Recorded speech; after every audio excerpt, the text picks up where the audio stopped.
সবকিছু নবীর জন্যই আয়াত নামাইয়া এটার সাথে বিয়ে করো, ওটার সাথে বিয়ে করো, এর সাথে বিয়ে করো। রিসেন্ট ভাই কিছু বাংলাদেশের খবর পাচ্ছি যেখানে কিনা হিন্দু যে শিক্ষকগুলো রয়েছে না, এই অবধি আমি 3টে নিউজ দেখলাম যে হিন্দু শিক্ষকদের ওদের আল্লাহদের কি কটূক্তি করছে তাই নিয়ে, মানে তাদের মানে বিনা কারণে মানে করে নাই, দোষ দিয়ে জোর চাপিয়ে দোষারোপ করে তাদেরকে জেলে পাঠানো হচ্ছে, মানে আল্লাহর কটূক্তি করছে। তার ভিতরে একটা ভিডিও দেখো, এই ভিডিওটা দেখো। আরো অনেক বিষয় নিয়ে বলছেন যে এটা আল্লাহও জানে না, একটা বিড়াল জানে খেলার খবরে, না আল্লাহও জানে না। এই কথা বলি না যে আমাকে ওরা বলছে সিলেবাসটা দেখাই দেন বইটা, আমি কইছি কি বই পঞ্চে দেখাই দেবো, উপরে তুলে প্রশ্ন আসবে। হ্যাঁ, আমি উপরে সৃষ্টিকর্তা জানে না, আমি জানবো কিভাবে? ও তাহলে আপনি তো এই কথাও এই কথা বলছেন, বলছি। এই যে কথার সাথে তো মিলে যে আপনি বলছেন যে সৃষ্টিকর্তাও জানে না, হ্যাঁ আপনার প্রশ্ন কি আসবে, হ্যাঁ, তো খেলার বিষয় এরকম বলছেন, তো এরকম আপনি বলছেন কেন? খেলা বিবারে উঠছে। যে এখানে বলতিছে কি যে বাচ্চারা বলে সিলেবাস জিজ্ঞেস করছিল, মানে ই করে দিতে, মার্ক করে দিতে।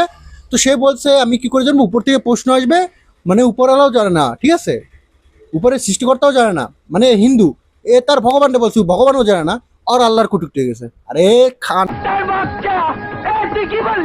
এখানে আরেকটা ভিডিও দেখতে পাচ্ছ, মানে এর নাম মিথ্যাটা দুর্নাম দিয়ে তাকে জেলে পাঠানো হচ্ছে। আর এখানে দেখো মানে সে স্বীকার করছে না, তারা স্বীকার করাতে হচ্ছে। তারপর আবার কি বলছে, মানে আল্লাহরে যে কটূক্তি করবে তার কি, তার শাস্তি কি, গলা কাটা।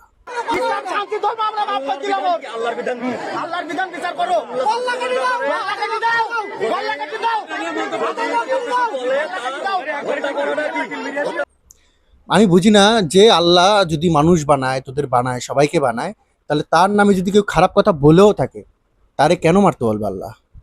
আল্লাহ যদি পরম দয়ালুশীল হয় তাহলে কেন মারতে বলবে? আল্লাহরে কেউ দেখে নাই, কিচ্ছু করে নাই, আল্লাহরে ভাই কে কটূক্তি করবে, কি নিয়ে কটূক্তি করবে ভাই? না দেখে নাই, নবী দেখছে, নবী ছাড়া আর কে দেখছে ভাই? সবকিছু নবীর জন্যই আয়াত নামাইয়া এটার সাথে বিয়ে করো, ওটার সাথে বিয়ে করো, এর সাথে বিয়ে করো, ওর সাথে বিয়ে করো, বুঝলে? আমি একটা কথা বুঝি না, এই যে মোল্লাগুলো না, সত্যি বলতে এই যে মোল্লাগুলো, এরা না কোরআন মানে, না কোরআনের নিয়ম মতো চলে, কিছু ক্ষেত্রে আবার কোরআন মানে। কখন মানে? হিন্দুদের বিরুদ্ধে, যখন হিন্দুদের বিরুদ্ধে কোনো কিছু হবে সেটা কোরআন হিসাবে, কোরআনে কি বলছে, যদি আল্লাহর কেউ কটূক্তি করে তারে মেরে ফেলো, গলা কেটে ফেলো। কিন্তু ওই কোরআনই লেখা আছে মানে কোনো ইলেকট্রনিকের কোনো জিনিস না, ছবি করা বারণ, ফোন চালানো বারণ, ভিডিও দেখা বারণ, টিভি দেখা বারণ, এমন করা যে আজান দেয়, মাইক, লাউড স্পিকার, ওটাও বারণ, ওটাও হারাম।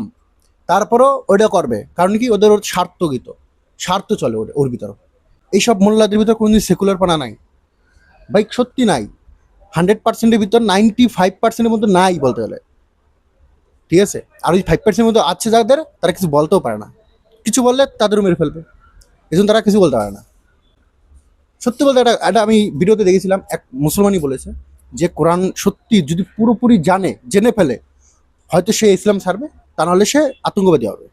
বাস্তব ভাই, ওদের কোরআন নিয়ে না একটা মুভি বানাক, সেই মুভিটা সবাই দেখুক ভাই, কোরআনের সত্যতা কি দেখুক, পুরো দুনিয়া দেখুক কোরআনের ভিতরে সত্যতা কি।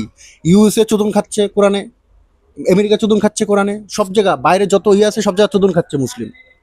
আর আমাদের ইন্ডিয়াতে যেমন ওই যে সেকুলার চোদা হিন্দু রয়েছে, হিজড়া চোদা হিন্দু, তাদের সেকুলার মানে ইসের মতো, কিরার মতো, ঠিক আছে? এখন বর্তমানে সিএর জন্য যে মুসলিমরা বাংলাদেশ থেকে এসে, পাকিস্তান থেকে এসে, তাদের যেমন গাড়ে বাস দিয়ে বের করে দেবে না, এর মাঝখানে কিছু মানে সেকুলার পানা জাগবে, কিছু হিন্দু জাগবে।